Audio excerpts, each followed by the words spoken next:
Yeah, so I think we have covered BST to a certain extent. Now there are some more topics, small topics. So we will today talk about, we have done BST.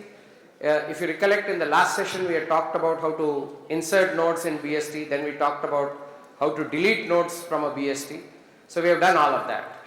Now we know how a BST looks like, and I think I also did an exercise whether to check whether binary tree is a BST or not. We did that or we did not? Or we just discussed it? We did not do. Okay, that's something left. That is, given a binary tree, how do you check whether it's a BST or not? Oh, remember I showed you the picture of when is it a BST or not a BST. Okay. So we discussed that, but we didn't actually get down to doing it. Okay. Now what we'll do today is, we have done traversals. If you remember, we have done three kinds of traversals. We have done, what are the three? Yeah, in order, pre-order, post-order. Those are generally come under a category called depth first traversals, because they go depth-wise also. Now today we will do, and using that we'll introduce a new data structure which we'll use but not create, the cube. So we will do what is called as level order traversal. Okay, so we'll do a fourth. This level order traversal is very useful in some of the applications, as we'll later learn. Very common and very often we use this level order traversal because you get all the nodes at a particular level. So I'll describe what is a level order traversal, then I'll describe how to write code for it, and maybe we'll write it together how to write a level order traversal. It is used in quite a few applications where you are searching for something in a prescribed order in a list in a BST. Now today we are doing a level order traversal on a BST, but tomorrow the tree may be a graph and still level order traversal will work. So that is, the level order traversal may not be very popular in a regular BST. It is used, but it is more popular when you have a bigger tree or a bigger graph. So it's important that you have good mastery over how to do the various kinds of traversals. Three you already know: the pre-order, the post-order, and the in-order. But this also is important to add to your capability, which is the level order traversal. So we will start level order traversal. I think we will not take more than about half an hour is what normally we take. Let's see how long it takes for you to get a level order traversal created. After that we will move on to what are called AVL trees and understand how they work. Okay, so we will have let's talk about a tree. So this is just a level order traversal can be done on a BST or a binary tree also. There is nothing about a BST which determines level order traversal. Just like all the in order, pre-order, post-order, they can also be done on any binary tree, isn't it? You don't require a BST for doing it. Only if it's a BST, the in order traversal will give a ascending order data. That's all we do. But to do the traversals, do we need a tree to be a BST? No. We can do it on any tree. So we'll take some tree, not necessarily a BST, or for the sake of, since we already have a BST created, let's take a BST, since it's already there in our picture. So we will do 4, 12, then let's have 3, and let's have 8, then let's have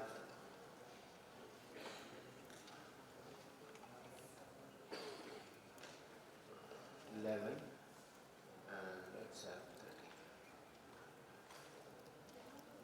13. Okay. So the level order traversal, let's just create a very small tree like this and do it. So the level order traversal will be 10. Okay. This is the first level. Then 4, 12. This is the second level. Then 3, 8, 11, 13. This is called level order traversal of this tree. Okay. So as you can see, it is pretty easy to understand what I am trying to do. I am going level by level. First I am printing one level, then I am printing the second level, whatever the nodes, and in a level I am printing them from left to right. That is also a characteristic of a level order traversal. So you go level by level and then display each node on, each level in left to right order, correct? So that's what I will get. I will get 10 first, then in the second level I will get 4 and 12, then in the third level I will get 3, 8, 11 and 13, correct? So as I said before and I am repeating, this doesn't apply only to BSTs. It can be any tree. It doesn't matter what kind of tree you are dealing with. You can do level order traversal and get an output. And so let's keep that in mind and let's understand how do we get a level order traversal. Now there are various algorithms which you can use for level order traversal. There is some algorithm you will find in Geek for Geeks which does level order traversal. But that I don't want to get into. Some recursive algorithms also exist.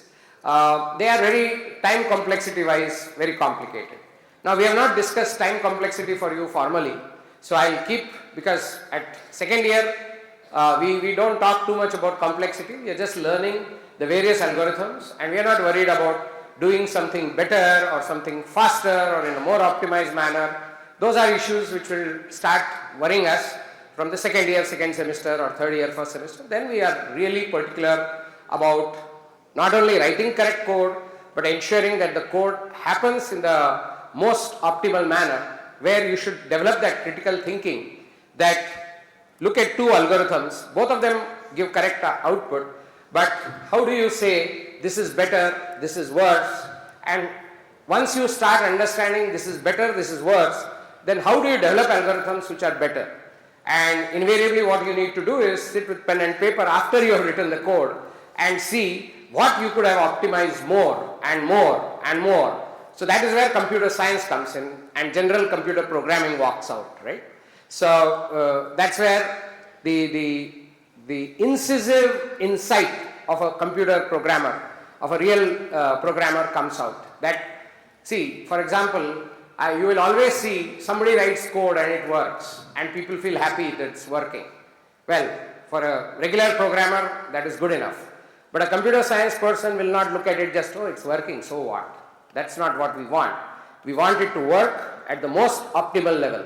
There cannot, how do I improve performance? Okay, so how do you how do you quantify performance, and how do you then decide that this is better or this is worse? Okay, so again, I have seen, and I must say this at this stage, some of the students which we see here, they develop an intuitive feel that this algorithm is not good.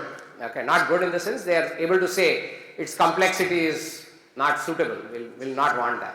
Then they develop a better algorithm. Some people are there who just don't understand what is the complexity of the code they have written, and they don't have the mental energy and stamina to analyze it, to see how much is its complexity, how complex it is.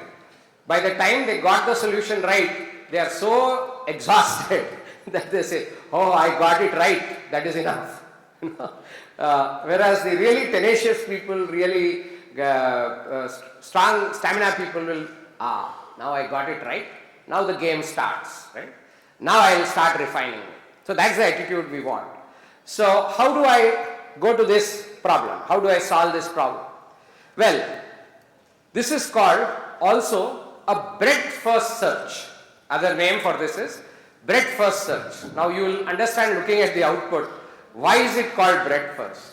If you see, at every level it is broadening, then going to the next level. Whereas if you see an in-order traversal, it goes narrow in one particular tree, subtree. Here it doesn't do that. It goes wide, okay, not deep.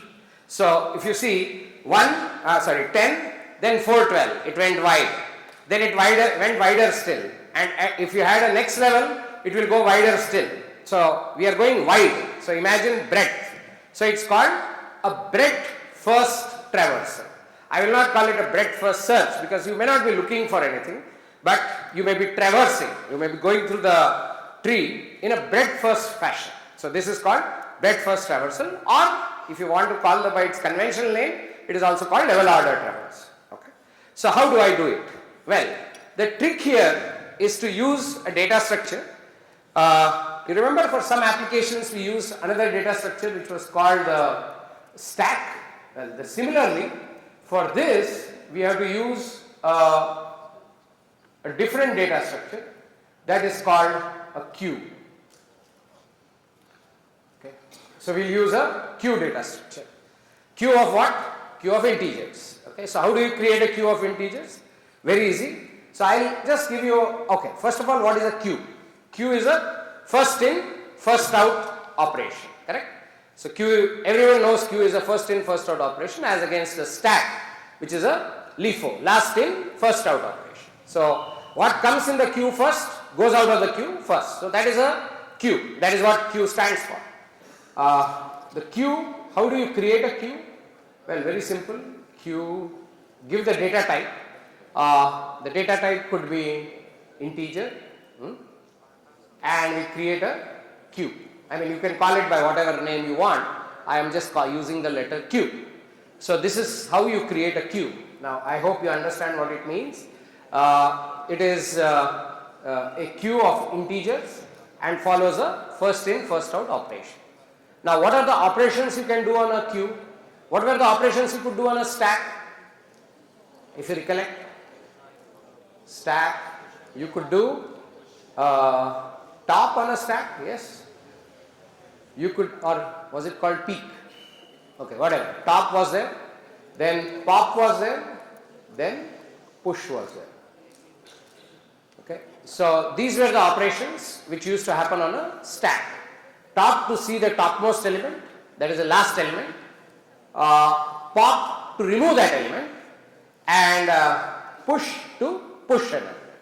Okay, so in queue, the operations are front to see the front of the queue, equivalent to top, it would not remove it. Then pop to pop the queue, that is remove the first element from the queue. Are you understanding the difference between front and pop? Front just shows you who is the first element. So if you have a queue of, let's say, some values, okay, A, B, C. Now you may think queue is always a linked list. No, not necessarily. It could be any internal data structure. I am just drawing it as a linked list. So when I say front, it will give me A. When I say pop, this will go away. Now if I say front, it will give me B. And when I say push, let's say right now the queue is B and C. When I say push and say D, then D will come and sit here. So now when I say front, I will get B. When I say pop, this will go, this will get knocked off. So this is how the queue works. These are the fundamental operations on a queue. Is everybody clear? Very similar to the operations on a stack. Stack we have top, here we have front. Stack we have pop, here we have pop. Stack we have push, we have push. Only thing is, in a stack, when you push, the elements get pushed like this, one on top of the other, right? Whereas in a push here, pushes it here to the end of the queue, and removal is from the beginning of the queue. So it follows a first in, first out order. So the first element which came in was A, then B, then C, then D. So when I say front, it will be A. When I pop, A will go away. Remember, D was the last one to come in. But D doesn't go, A goes, the first one goes. So that's why we call it first in, first out. So that is the philosophy of a queue. Yeah, I'll pause here. Does everyone understand how a queue works? It's not very complicated. Just like we get in our C++ program, we get a stack, we'll get a queue. These are called, what is the generic name given to this library? It's called the STL library, okay, which is called the standard template library. These are all coming from that standard template library. They come to us from that part. So these are there in every language. Next time when you study Java, there also we'll have a queue, we'll have a stack, we'll have a list. All these data structures come free along with the library as part of the library. So we use them in any program. Okay. So we are going to build a queue. I mean, we are going to use a queue. We are not going to create a queue. Queue is going to come to us from C++, and we are going to use a queue to do level order traversal. Anyway, any breadth first operation or breadth operation is done using a queue, whether it's a tree, which we are discussing today, or a graph, which we will discuss later.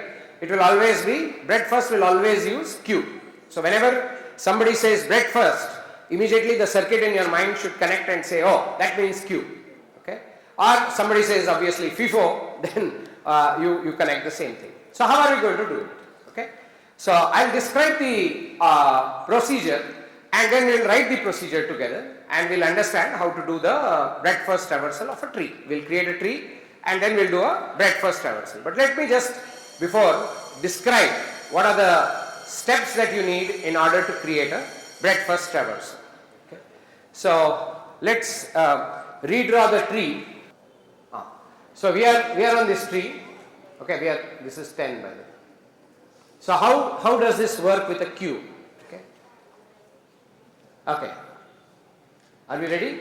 Now please concentrate and listen. You will understand in 5 minutes if you get it. So we will first create a queue. Let's say there is a queue existing. So what I will do is, I obviously will start from the root, just like any traversal starts from the root. So we will start the traversal from the root. So I will push the root. So I will push 10, whatever is the root. Root's data I will push first. Okay. This is my beginning of the operation. Okay. Then I will write a loop while not queue is empty. So there is another method available, not, this is not. Huh? So there is a method available on a queue, which just like it was available on a stack also, called empty, which returns a boolean value. So if it is empty, it returns true. If it is not empty, it returns a false. So what will I do? While not queue.empty, that is while queue is not empty, I will remain in this loop. Are you with me? I will remain in this loop. What will I do in this loop? I will first get the element from the queue. So I will say int I or something is equal to queue dot front. Okay. What will I get at this stage? What value will I get here? I will get 10, no? No, yes. What I have popped, I will get, no. So what I will store in the queue is not the values. Okay. So actually, I should store the nodes in the queue because I want their pointers to also be there. So my queue will not be queue of integers. I am sorry, I made a small mistake. I will not create a queue of integers. What will I create a queue of? I will create a queue of nodes, not queue of integers, because my queue is going to contain nodes. So when I push 10, I should say I should push root. I will push root. No, yes, root or root pointer, whatever. So I will push root. Does everybody agree? Why am I pushing root? So when I get front, I should say node. Okay, I'll call it F for lack of any better name. So I'll say q.front. So F will point now. Okay, you can say node star, or this can be q of node stars. So I will now say I got a pointer to the front. So I got a pointer to this node. What will I do now? Well, one is I will display. I will say cout F's data.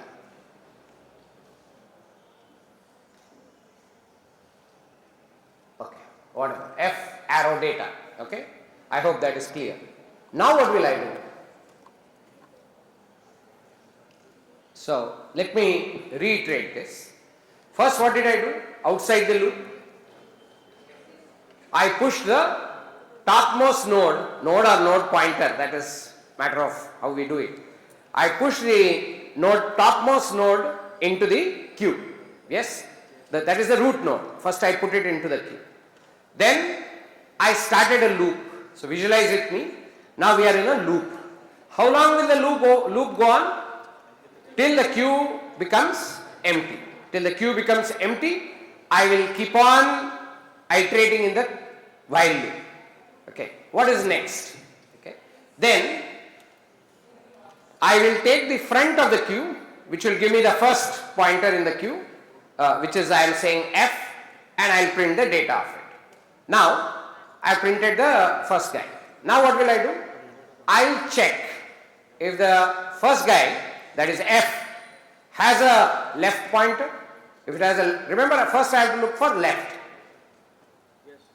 Why left?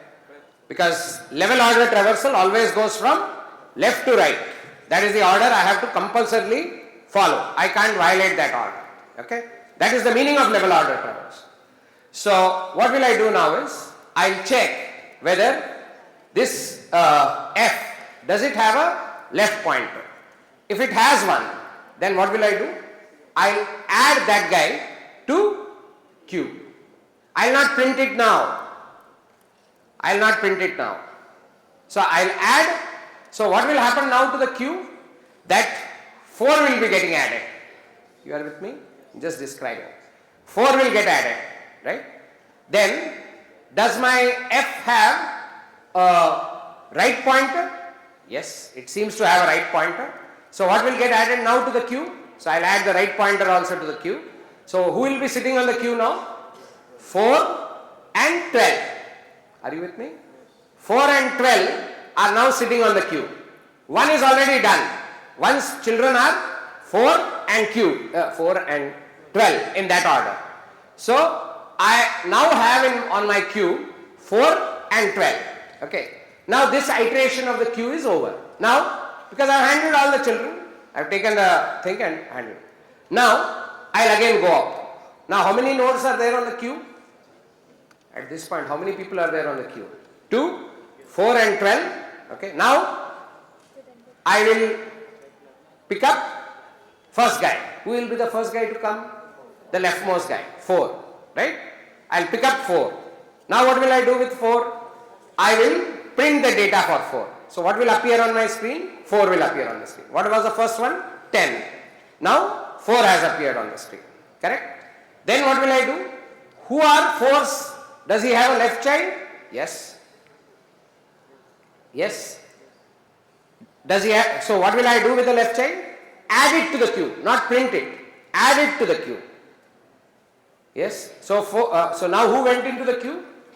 3. So who are there now in the queue? 12 first, 3 afterwards. Okay. Then I am still working with 4. Remember? 4's right pointer is what? 8. So what will I do with 8? Add him also into the queue. So right now my queue looks like what? 12, 4, sorry, not 4, sorry.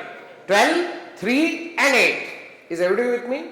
Right now my queue looks like 12, 3 and 8. Yes? Easy? 12, 3 and 8. These 3 gentlemen are there on the queue. Okay? Now, again, this iteration of the queue is over, of the loop is over. Because I have handled both 4 as well as 12. Right? Now, the people on the queue are, sorry, I have not handled 12. 12 is still there. So I have handled 3 and 8. So now again I say every time I am checking whether the queue is empty or not, I am handling it, adding and going back to the queue. Now who will come out of the queue? Who will come out of the queue? 12. No, yes. 12 will come out of the queue. Now I will check. Does 12 have a left child? Yes. So now 11 will go onto the queue. Does 12 have a right child? Yes. Now who will go onto the queue? 13. So right now my queue has 3, 8, 11 in that order. 3, 8, 11 and 13. 3, 8, 11 and 13. Right? Now again I will go back to the queue. Is the queue empty? No. Who does he have? 3. I take out 3 and print it. Now what will happen? 3's left child is also not there. Right child is also not there. So there is nothing to add to the queue. Yes, no? Nothing to add to the queue. So what will I do now? I'll go to the next guy on the queue. Who is the next guy on the queue? 8. Again I'll print 8. Does it have any children? No. Left is also null, right is also null, nothing to add to the queue. So queue again, so right now who remains on the queue? 11 and 13. I again pick up 11, no children, print 11, nothing gets added because both the children are null. Left is null, right is null. 13, now so I have printed 10, 4, 12, 3, 8, 11 in that order. Now what do? I get 13. What happens to 13? Take it out. Does anything get added to the queue? No, because left is null, right is null. 13 gets printed and that's it. So now is queue empty? I have added nothing to the queue, correct? So queue is empty, so I terminate. No, yes? Not very difficult. Anybody wants to write it on their own? Okay, no. Okay, we'll write. So we will visualize this tree and let's write a traversal. So I'll give you some code so that you can start. Just wait for a moment. We'll create the tree like the way we created and give you that tree so that you can start from there. So we'll take last class code and create the tree for you and give you that. So you start with the same tree, not with another tree. So let's create the tree which you just saw. So we will have 10. So we'll add 10 first. Then we will add 4 in this order only. 4. Then we'll add 12. Then we'll add 3. Then we'll add 8. Then we'll add 11 and 13 in that order only. So we'll create this tree, first 10, then 4, then 12 in the same level order, 12, then 3, 8, 11 and 13. Okay, so this is a tree we are looking at. So we'll give you the code. Take that code and then work with that code so that both of us are working on the same tree and you'll see the same output. It is practice lab 28. So please start working with practice lab 28. Okay. Now we will start writing the code. So let's write this code as, there is no output. It will display on the screen. So we will write void level order and we'll take the root pointer node star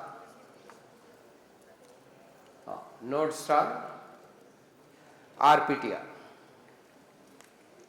We'll take the pointer to the root and we'll do level order traversal. Okay. Now first let's create our data structure which is the queue. So in order to do that I think you will have to include queue.h, I think. Okay. So we'll have to go to the top and say queue.h. Just queue. We have a queue now, but we will have to create the queue. We have included the queue. Now we'll say queue of int. You can have a queue of practically anything. No, not of int though. You're right. We'll have queue of node star. You can have node or node star. Node star is better because that's what we are using. Okay.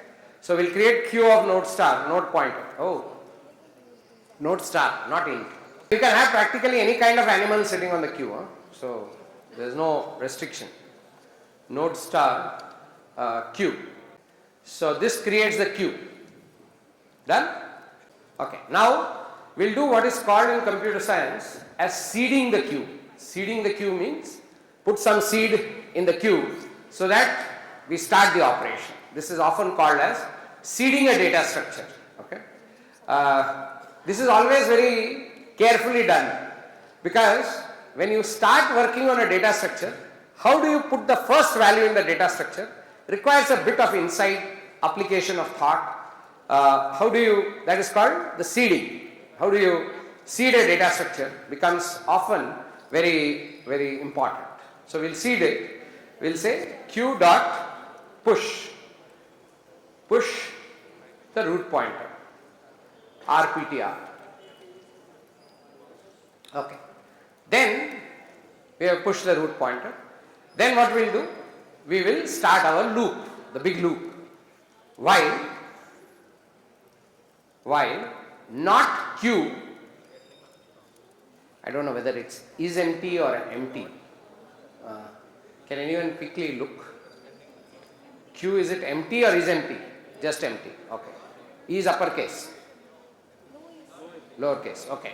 Q dot empty. Okay. While not q empty, that is while this q has something in it to do, we will remain in this loop. Is everybody clear about this operation? While not q empty, that is something has to be done. We will keep doing something. Okay, that is it. So while not q empty, what will we do? We will retrieve the front of the queue.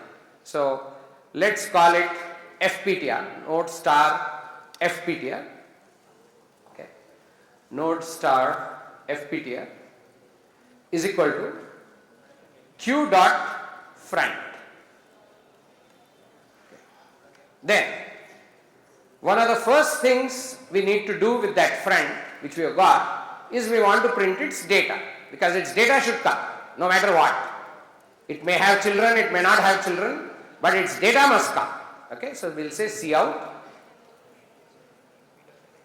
fptr's data.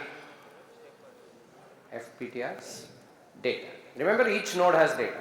Okay, we can later work interesting indentations. Okay, right now let's just put endl, but you can improve it better that when you finish one trajectory you can put a line, but that's not as simple as it seems.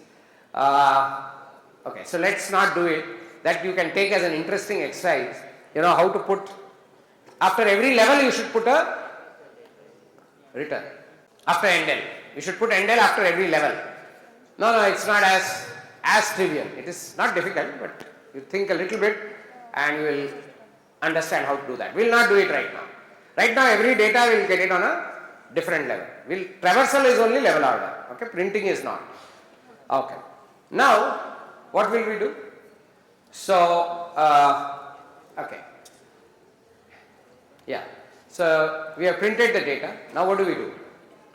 Now we check whether this guy has a left. If he has a left, we add it to the queue, and if he has a right, we add it to the right queue.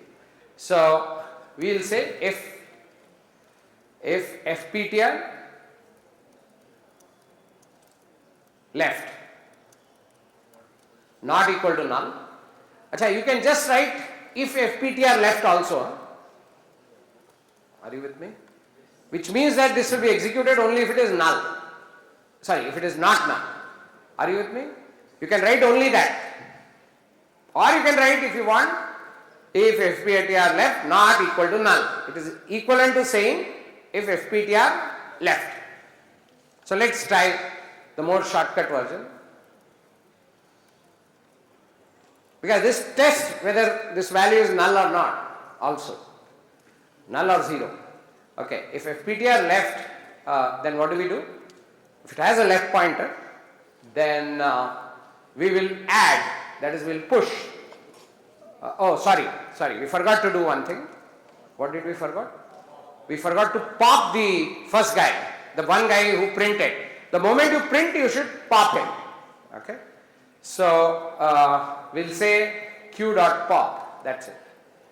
Pop just takes it off, just like a stack. Okay, so if fptr left, then we say q dot push fptr left.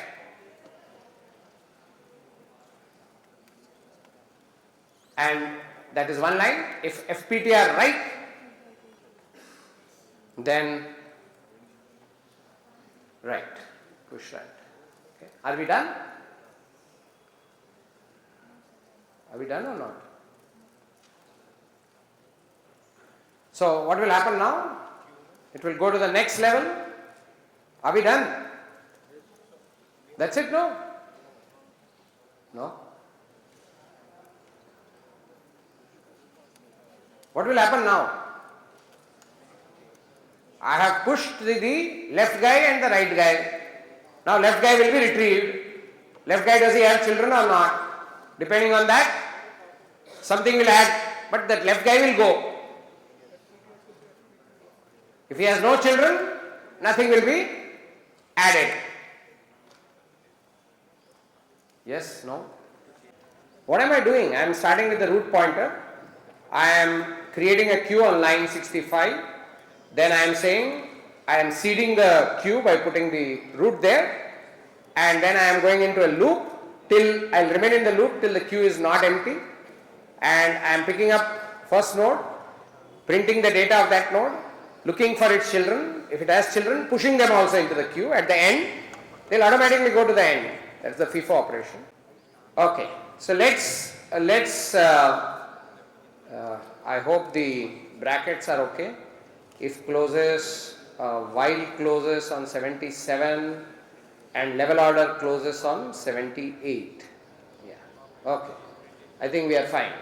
So we will do a level order traversal of the tree. So we will just say level order, BST dot level order, and with T as a starting point, which is the root. That's it. Okay. So let's see what we get. Okay. So we got the level order traversal. Am I right or wrong? We wrote it on paper, remember, on the screen. So 10, 10, 4, 12, 3, 8, 11, 13. Did it come in the correct order or not? Okay. No, yes. Correct, no? Okay, now I am going to pause here a bit. Suppose I want it to appear not like this in the output. It's correct, level order, traversal order is correct, there is no debate on that. But suppose I want the output like this: 10, first line, 4, 12, next line, like level order traversal. First line 10, next line 4, 12, third line 3, 8, 11 and 13 in the third line. Suppose I want it like this, what should I do?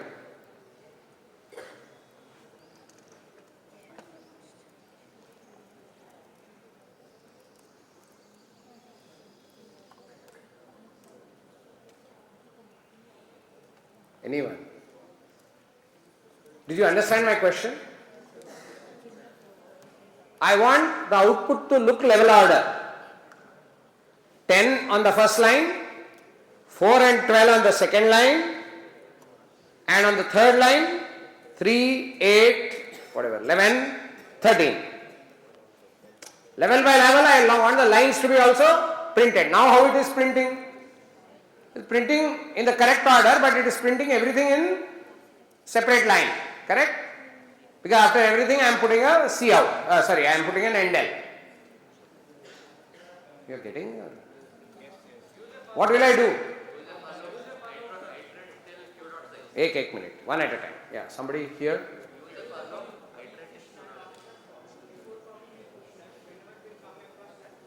No, replay. You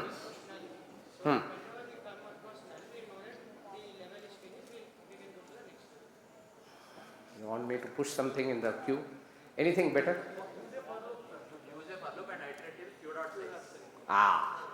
Good. You did that? Good. So, yeah. The trick is, when you start the inner, you have to have one more inner loop. No, I think you should take that as homework in case you have not done. You use q.size. See, first time when you enter the queue, what is your q.size? When you enter the queue, enter the loop, When you enter the loop, what is the size of your queue? 1. So, I'll keep a counter. Think a little. I'll keep a counter. Once that count reaches 1 or whatever the queue size at that moment, I will put an end. This logic, let it go on. Independent of this logic, I'll add something that I will remember the queue dot size at the top of the queue. You are with me? When I enter the queue, when I enter the while loop, I'll remember the size of the queue. Then I'll keep a counter which I'll initialize to 0, let's say. And I'll keep not doing anything, just incrementing the counter till it reaches queue dot size. The moment it reaches queue dot size, I'll put an end. Till then, I will only keep couts. Yes, no? So my endl means end of line, will be conditional to what? That my count reaches queue dot size. So, if you see, first time it will be 1. So, after one data printing, endl will come. Then, again it will go. Now, this time, how many elements will be sitting on the queue when you go back to the while loop again? When you go back to the while loop again, 2 elements will be sitting, correct? When 2 elements are sitting, queue size will be set to 2. Yes? I mean, I'll remember the queue size in a variable, so that will be 2. Then I'll see whether that variable is diminishing to 0. When the variable diminishes, that is the other way of doing it, to 0, then I'll again make endl. I'll put an endl, right? And then it will go back again. So in the third iteration, how many elements are there in the queue? Third iteration, 4 will be there. Why will there be 4? Because you have already remembered the earlier ones. So that is the way you can do it. Anyway, you can try that by writing a for loop again inside. Or there is another way of doing this, which is maybe very, very similar to what we are talking about, which is, okay. For every while loop, use a different queue and swap the queues after the end of the while loop. That means, first time, so use 2 queues, okay. First time use the Q1, okay, Q1 you add 1 element, but its children don't add to Q1, add to Q2, and once the queue is over, put an end and swap that queue with the children queue. So, when you have first time, you will have 10, queue will have 10. So, its children are what? 4 and 12, right? Its children are 4 and 12. They will be in which queue? Another queue. Children will be in another queue. At the end of that queue, first time only it will become empty, no? Second, when it becomes empty, what will you do? You will swap the queue with another queue. So, you will have an outer for loop, where you will start with one queue and keep swapping the queues. Swapping means the children's queue will become the parent queue now. Now again, the next queue can be the children's queue, the earlier queue, okay? So, that way you can do. There are many ways of doing it. You can try it out and you should try it out. That's a very natural extension of getting data in a line, because there will be problems, there will be situations where you want to collect one level separately. See, in this solution, the separation between levels is gone. I don't know, I mean, if you look at my output, can I see the output again? Now, you have to get into this detail, please. This is computer science. Now, look at this output. Can I tell that 10 belongs to the first row, 12 belongs to the second row? We have lost that. And for certain applications of the BFS, it is very important that which level you know. For example, simple thing is, different levels may be charged differently. The cost of every level may be different. Just imagine it's some kind of a hierarchy, and as you go deeper, as you go away from the root, cost increases. Cost of the nodes increases. Cost may be anything. So if you have to do that, that means for 4 and 12 it's one cost, and for 1 it is another cost, sorry, for 10 it is another cost, 4 and 12 is another cost, then 3, 8, 11 and 13 it's a separate cost for each of them. So if you are going to do a costing kind of thing on your application, then you will need this ability to discern one level from the other level, because different costs, different levels. So you will have to be very careful with that and understand how to do levels. Okay? I have not done levels here. I have just done level order traversal. But I have lost the ability to discern levels. Okay?